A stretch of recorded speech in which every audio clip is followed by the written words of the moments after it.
அன்பிற்கும்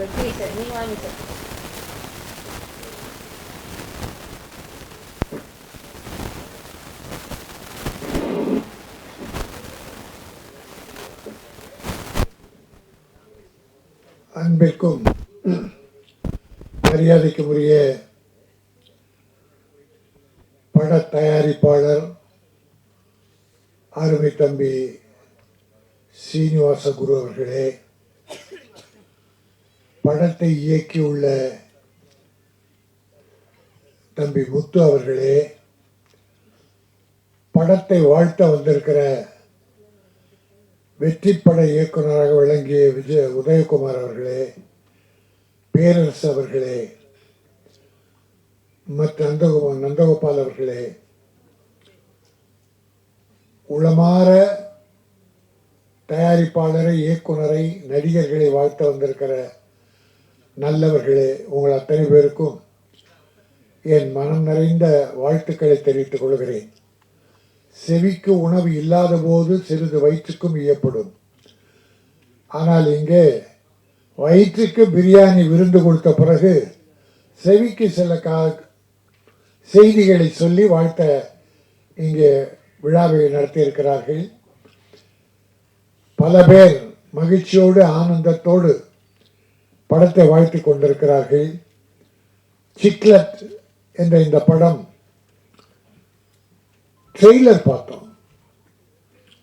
NEET, very NEET, ரொம்ப அற்புதமான, இந்த காலத்துக்கு தேவையான ஒரு செய்தி. அது ஏவா ஏவான்றது வேற. அப்பா அம்மா பிள்ளைங்க அண்டர்ஸ்டாண்டிங் என்ன? அப்பா அம்மா சொல்றத பிள்ளைங்க கேட்குறாங்களா, பிள்ளைங்க சொல்றத அப்பா அம்மா கேட்குறாங்களா என்ற பிரச்சனையை அடிப்படையாக ஒவ்வொரு குடும்பத்திலும் நடக்குது. இப்போ விஞ்ஞான வளர்ச்சியில் பல சாஃப்ட்வேர் பெரிய வளர்ச்சியும் கொடுத்திருக்கிறது, பல அழிவுகளையும் கொடுத்திருக்கிறது. நீங்கள் உதாரணமாக ரம்மி கேம், சூதாட்டம் பல குடும்பங்களை பாழாக்கி பல குடும்ப தலைவர்கள், குழந்தைகள், பிள்ளைகள், மாணவர்களை அழிச்சிச்சு. போதையில் அது ஒரு போதை. இதை தமிழக அரசு சட்டம் போட்டு பல குடும்ப தலைவர்கள் பேராசையில் ஆடி எல்லாம் மனநோயாளியாகி கெட்டு போனாங்க. 20க்கும் மேற்பட்ட இறந்து போனாங்க. சட்டமன்றத்தில் சட்டம் இயற்றி அதை ஆளுநருக்கு அனுப்பி வைக்கிறாங்க ஒப்புதலுக்காக. அப்புறம் அது கோர்ட்டுக்கு போகுது, கோர்ட் என்னமோ சொல்லுதுன்னு வச்சுங்க.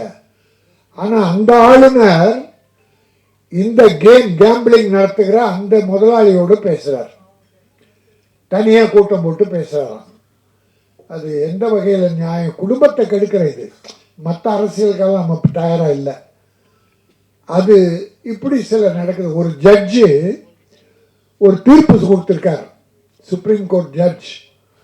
குடும்ப கலாச்சாரம் எங்கேருந்து கெட்டு போகுதுன்றதுக்காக இந்த சின்ன உதாரணம் சொல்கிறேன். ஒரு தீர்ப்பில் ஒரு ஜட்ஜி தீர்ப்பு கொடுக்குறாரு கணவன் மனைவியில். அந்த மனைவி விருப்பத்தோடு இன்னொருவரோட போனால் அது தப்பு இல்லையா? Judgement supreme court. இதுவாக நம் கலாச்சாரம் எப்படி சீர்கெட்டு போச்சுன்னு இருக்கு. அதுக்காக 1-2 உதாரணத்தை கேள்விப்பட்டதை சொன்னேன். ஏன்னா இது ஒரு அருமையான சப்ஜெக்ட், தேவையான சப்ஜெக்ட். இன்னொன்று தாய் பாசம் தந்தை பாசம் எப்படி இருக்குன்றதுக்கு ஒரு சின்ன உதாரணம். சமீபத்தில் ஒரு குடும்பத்தில் நடந்தது. அப்பா அம்மா கஷ்டப்பட்டு பிள்ளைய படிக்க வச்சு கல்யாணம் பண்ணி ஒரு குழந்தை இருக்கு. இப்போ அப்பா இல்லை, அம்மா தான் இருக்காங்க அந்த குடும்பத்தில். 8 வருஷமாக அந்த வீட்டில் நாய் இல்லை, தாய் தான் இருந்தாங்க. இந்த கணவன் மனைவிக்கு, பிள்ளைக்கு, இந்த அம்மாவுடைய பிள்ளைக்கு ஒரு நாய் வளர்க்கணும்னு ஆசை. அந்த ஒரு குழந்தை இருக்கு அவங்களுக்கு, ஒரு பெண் குழந்தை. அவன் என்ன சொல்கிறான், நாய் வாங்க போகிறேன். அம்மா சொல்கிறாங்கப்பா வாங்கப்பா, ஃப்ளாட் வீடுப்பா, வேறு எங்கே கிரவுண்டு கூட இல்லை, நாய் அங்கங்கே ஓடும், முடி உதிரும், வேணாப்பா அப்படின்னு அம்மா ஒரு அட்வைஸ். அவன் ஒரு பேராசிரியர், ஒரு கல்லூரியில் பேராசிரியர் ரிட்டையர்ட் ஆனவங்க. நாய் வேண்டாம்மா, பாசம் வைப்போம், அது வேண்டாம். அந்த பிள்ளை என்ன திரும்ப சொன்னாங்க, அம்மா எங்களுக்கு நாய் கண்டிப்பாக வேணும், உனக்கு இஷ்டம் இருந்தால் இரு, இல்லைன்னா போயிடு. சத்தியமா சார் 6 மாதம் ஆச்சு சார். நாய் வேணுமா சார், பெற்ற தாய் வேண்டாமா சார்? என்ன சார் கலாச்சாரம், எங்கே போகுது?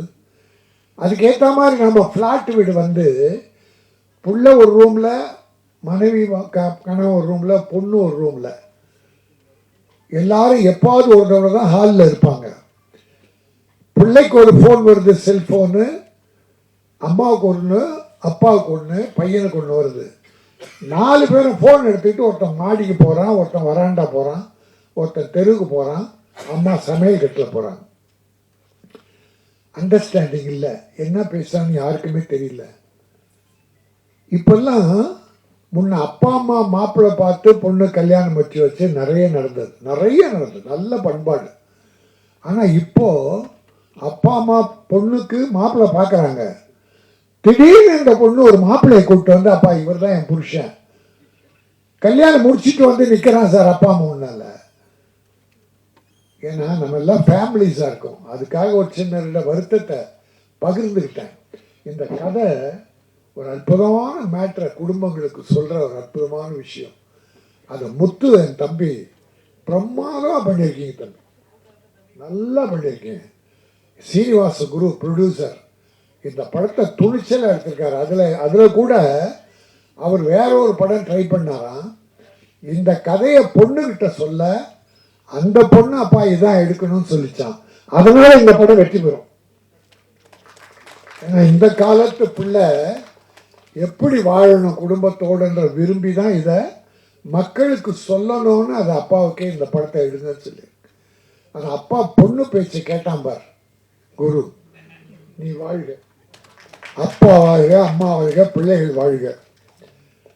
ரொம்ப அற்புதமான விஷயம். ஒரு வீட்டில் புருஷன் பொண்டாட்டி இருக்காங்க, பொண்டாட்டி சமையல் ரூமில் இருக்கான், புருஷன் பெட்ரூமில் இருக்கான். புருஷன் ஃபோன் பண்ணுறான் பொண்டாட்டிக்கு பெட்ரூமில் இருந்து. ஃபோன் பண்ண என்னது, நீங்கள் தொடர்பு கொள்பவர் தொடர்பு எல்லைக்கு அப்பால் உள்ளார். எங்கே ஒரு 50 அடி தூரம் தான். இன்னொரு ஃபோன் போட்டான், என்னடா இவளை காணன்னு. நீங்கள் தொடர்பு கொள்பவர் வேறொருவருடன் தொடர்பில் இருக்கிறார். புருஷன் பொண்டாட்டிக்கு அங்கே ரகலை வராது. அப்படி ஆயிடுச்சு. இப்போ மனசெல்லாம் மாறி போச்சு, ஒத்த மனம் இல்லை. அந்த கூடத்தில் 16 பிள்ளைகளை வச்சு பாட்டி சாதம் ஊட்டி கொடுக்கும், 16 பிள்ளைகள் கையில் வாங்கும். அந்த காலம் போய் பெற்ற அப்பா அம்மாவுக்கு பிள்ளைகளுக்கே இப்போ தொடர்பு இல்லாமல் போச்சு. இந்த காலத்துக்கு தேவையான ஒரு அற்புதமான படம் சிக்லட். இந்த படம் நிச்சயம் வெற்றி பெறும்.